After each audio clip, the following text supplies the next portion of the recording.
दोस्तों, जंग के बीच में लगातार बड़ी हलचल जो है सामने आ रही है, जहां इराक से इस्लामिक रेजिस्टेंस ने अमेरिका और इजराइल की मिलिट्री बेसिस पर बड़े हमले किए हैं। तो वहीं अमेरिका ने भी सीरिया से इराक के अंदर अपने हथियारों का जखीरा बढ़ा दिया है, अपने फौजियों की संख्या बढ़ा दी है। तो वहीं यायार लैपिड, इजराइल के बड़े नेता ने साफ तौर पर कह दिया है कि बेंजामिन नेतन्याहू जो है इजराइल को बर्बादी की राह पर लेकर के जा रहा है। तो वहीं साफ तौर पर आप देख रहे हैं कि कैसे जो इजराइल के नरसंहार को खुल करके दिखा रहे हैं और ये बता रहे हैं कि किस तरीके से फ़लस्तीन के अंदर नरसंहार किया है। उन चैनलों पर ऊपर लगातार इजराइल द्वारा लगाम लगी जा रही है, जहां पहले अल जजीरा और अब इसके बाद अल मायदीन चैनल को बैन करने की जो तारीख है उसको बढ़ा दिया है। जहां बड़ी हलचल लगातार जंग के बीच में देखने को मिल रही है और जंग की हर एक अपडेट पाने के लिए पल पल न्यूज़ लाइव को सब्सक्राइब कीजिए, बेल आइकॉन दबाइए ताकि हर एक वीडियो की अपडेट आप लोगों के साथ साझा की जा सके। वहीं देश के मुद्दे से जुड़े रहने के लिए पल पल न्यूज़ को सब्सक्राइब कीजिए ताकि देश के हर एक मुद्दे आप लोगों के पास पहुंच सके। जहां सबसे पहले आप देख रहे हैं कि हर तरफ से हमले तेज हुए हैं, जहां रह रह करके इस्लामिक रेजिस्टेंस ने अमेरिका को अंदर तक हिला करके रख दिया है। जहां साफ तौर पर यह जानकारी दी जा रही है कि इराक की इस्लामिक रेजिस्टेंस ने ऐलान किया कि उन्होंने पिछले हफ्ते कब्जे वाले गोलान हाइट्स में एक इजरायली मिलिट्री साइट को ड्रोन से निशाना बनाया है। अपने बयान के ग्रुप में कहा कि यह ऑपरेशन गाजा के फिलिस्तीनी अवाम और उनकी रेजिस्टेंस की मदद के तहत किया गया है, जहां रेजिस्टेंस तब तक दुश्मन की पोजीशंस पर हमला करता रहेगा जब तक इजराइल हमले नहीं रोक देता गाजा के अंदर। और जिस अग्रेशन के साथ अब गाजा के ऊपर इजराइल हमला करेगा, उसी अग्रेशन के साथ में इस्लामिक रेजिस्टेंस इराक के हमले जो हैं वो इजरायली मिलिट्री बेस के ऊपर होंगे। और ऐसे समय पर इराक से इस्लामिक रेजिस्टेंस द्वारा हमले किए गए हैं, जहां बीते हफ्ते में ही अमेरिकी मिलिट्री बेस को भी इस्लामिक रेजिस्टेंस द्वारा निशाना बनाया गया था, जहां कई सैनिक घायल हुए थे और कईयों को ढेर करने का काम भी किया गया था, जिसकी जानकारी लोगों के सामने आई है। और जब लगातार इजराइल और अमेरिका के ऊपर इस्लामिक रेजिस्टेंस के हमले बढ़ गए हैं, तो अमेरिका ने अपनी सेना ने इराक से एक और हथियार, ईंधन और मिलिट्री उपकरणों का काफिला सीरिया के उत्तर पूर्व इलाके में भेज दिया है।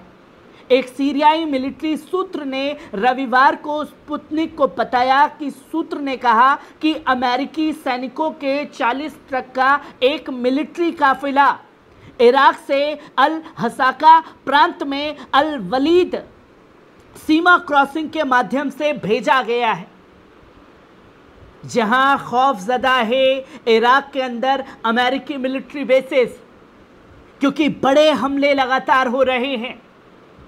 तो जो सेना टुकड़ी थी, जो हथियारों का जखीरा था, उसको ट्रांसफर किया गया है सीरिया में अमेरिका द्वारा।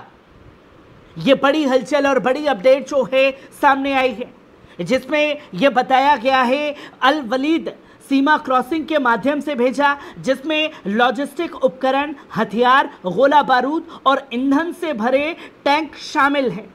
स्पुतनिक ने रिपोर्ट किया था कि 43 ट्रकों का एक काफिला गैरकानूनी तरीके से अल हसाक में घुसा और उस क्षेत्र में एक अमेरिकी मिलिट्री बेस की ओर बढ़ा है।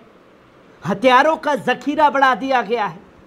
और साथ ही साथ इस महीने की शुरुआत में यह भी बताया गया कि अल हसाका और एपाची हेलीकॉप्टर्स और मिलिट्री उपकरण तैनात किए गए हैं।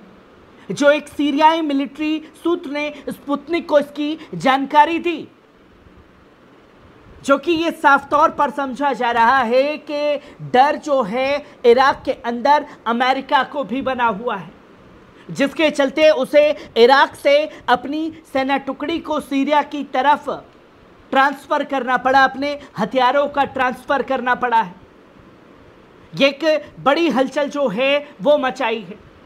और इसी के साथ साथ अब इजरायली मीडिया ही नहीं बल्कि इजराइल के दिग्गज नेता ये मान रहे हैं और बता रहे हैं कि इजराइल में वाकई बर्बादी हो रही है और इजराइल बर्बादी की तरफ बढ़ रहा है, क्योंकि इजराइल सुरक्षित नहीं है। और इन सब का कारण सिर्फ एक ही शख्स है, वो है बेंजामिन नेतन्याहू। ये मैं नहीं, कोई खाड़ी देश के लोग नहीं, बल्कि खुद इजराइल के बड़े दिग्गज नेता ने कहा है। जहां आप साफ तौर पर देख रहे हैं कि इजरायली विपक्ष के नेता यायार लैपिड ने रविवार को प्रधानमंत्री बेंजामिन नेतन्याहू पर गाजा युद्ध विराम वार्ताओं को लेकर उनकी प्रदर्शन के लिए हमला किया है।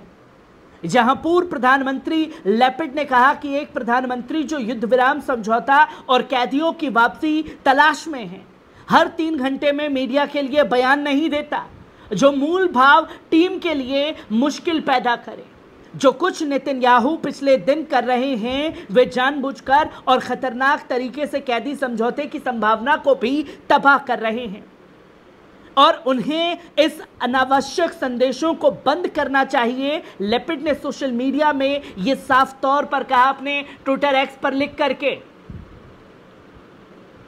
कि बेंजामिन नेतन्याहू जो है इजराइल को बर्बाद कर रहा है और हमारी सेना में वो ये मान रहे हैं, पूर्व प्रधानमंत्री हैं इजराइल के, वो साफ तौर पर कह रहे हैं कि हमारी सेना में वो ताकत नहीं है जो अपने दम पर हमारे जो बंधक बनाए गए लोग हैं उन्हें लेकर के आ सके। आपने वादा किया था अपने लोगों से, पर अभी तक आप उसमें कामयाबी हासिल नहीं कर पाए हैं, जो कि इजराइल को बर्बादी के कगार पर लेकर के जा रहा है। तो वहीं आप साफ तौर पर देख सकते हैं कि कैसे अल जजीरा के, अगर इस जंग में बात की जाए, तकरीबन 300 से ज़्यादा पत्रकारों को शहीद करने का काम किया गया है, जो कि गाज़ा में हुए हैं, जो कि लेबनान में हुए हैं। हर एक तस्वीर जो है वो साझा की जा रही है और जो इस नरसंहार को दिखा रहा है उन चैनलों के ऊपर भी जम करके बैन लगाया जा रहा है। अल जजीरा के बाद अल मायदीन को भी, इजरायली चैनल 14 ने अल मायदीन पर एक रिपोर्ट तैयार की जिसमें उन्होंने पश्चिम तट पर हमले, चैनल की मीडिया गतिविधियों को लेकर अपनी चिंता व्यक्त की है और इसके बैन को फिर से लागू करने की मांग की है। चैनल ने विशेष रूप से टूलकराम बटालियन के कमांडर अबू शुजा से बैठक पर असंतोष व्यक्त किया है। जहां लोग सोच रहे हैं वहां अल मायदीन हर एक लोगों से बातचीत करके उनका इंटरव्यू लोगों के साथ, दुनिया के साथ साझा कर रहा है, जिसमें इजराइल के झूठ की पोल लगातार खुलती है। तो उन चैनलों के ऊपर भी गाज गिराने से बाज इजराइल नहीं आ रहा है।